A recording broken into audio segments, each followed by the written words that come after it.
Just months after the Star Wars announcement, an international crisis dramatized the sinister nature of what Reagan called the evil empire. My fellow Americans, I'm coming before you tonight about the Korean airline massacre, the attack by the Soviet Union against 269 innocent men, women, and children aboard an unarmed Korean passenger plane. In August 1983, Soviet air defenses shot down a commercial airliner that had drifted off course. This was the Soviet Union against the world and the moral precepts which guide human relations among people everywhere. It was a military blunder. Reagan asserted otherwise. It was an act of barbarism, born of a society which wantonly disregards individual rights and the value of human life and seeks constantly to expand and dominate other nations. As Reagan's rhetoric reached a fever pitch, Andropov became convinced that the United States was preparing for a surprise nuclear attack on the USSR. When Reagan learned this, he was astonished. Do you suppose they really believed that? I don't see how they could believe that, but it's something to think about.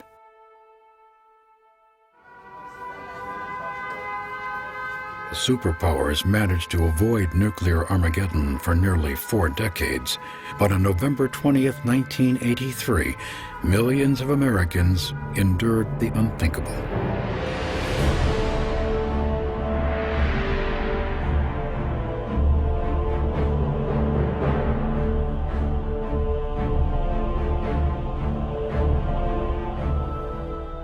The TV movie The Day After was a fictionalized depiction of nuclear war. But for President Reagan, it was a sobering glimpse at where the world might be headed. More than 20 years ago, President Kennedy defined an approach that is as valid today as when he announced it. So let us not be blind to our differences, he said, but let us also direct attention to our common interests and to the means by which those differences can be resolved. Reagan decided he had pushed hard enough. It was time to try a new approach. People don't make wars. People want to raise their children in a world without fear and without war. If the Soviet government wants peace, then there will be peace. Together, we can strengthen peace, reduce the level of arms, and know in doing so that we have helped fulfill the hopes and dreams of those we represent, and indeed of people everywhere. Let us begin now. Thank you. President Reagan's about-face, from warmonger to peacemaker, coincided with the death of the third Soviet leader in as many years. Reagan joked, "How can I get anywhere with the Soviets if they keep dying on me?" At 54 years of age, the new communist in charge was in no immediate danger of dying. Mikhail Gorbachev was university educated, reform-minded, with ideas and imagination. He seemed quite unlike the sinister, boorish, senile leaders who had preceded him. Gorbachev was determined to save the failing Soviet economic system and improve the lives of ordinary citizens without abandoning Marxism-Leninism. In November 1986, Gorbachev and Reagan met for the first time at a summit in Geneva, Switzerland. The mood was tense during official discussions. Gorbachev was ready to negotiate an arms reduction on condition that Reagan abandon Star Wars. The president wouldn't budge. But in private, the two leaders forged the beginnings of a personal relationship that would transcend ideology, geopolitical differences, and the Cold War itself. Geneva did not produce any arms limitation agreements, but it provided a historic breakthrough.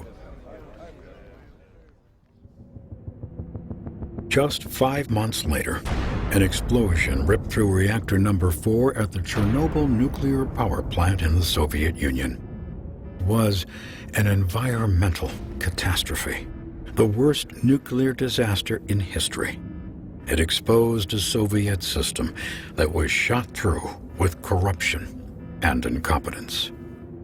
Gorbachev vowed immediate and radical change. The Soviet leader introduced glasnost, a move away from government secrecy toward openness, and perestroika, a dramatic economic, political, and social restructuring of the Soviet Union itself. To pay for the reforms, Gorbachev knew he would have to abandon the arms race and seek an end to the Cold War. In December 1987, the seeds planted at Geneva a year earlier bore fruit. Reagan and Gorbachev signed a historic agreement to eliminate intermediate-range missiles in Europe. It was the first step on the road to dramatically reducing nuclear weapons stockpiles. Reagan and Gorbachev found common ground on the issue of nuclear abolition. In 1987, President Reagan traveled to West Germany to seek common ground on human rights. In front of the Berlin Wall, he made his appeal.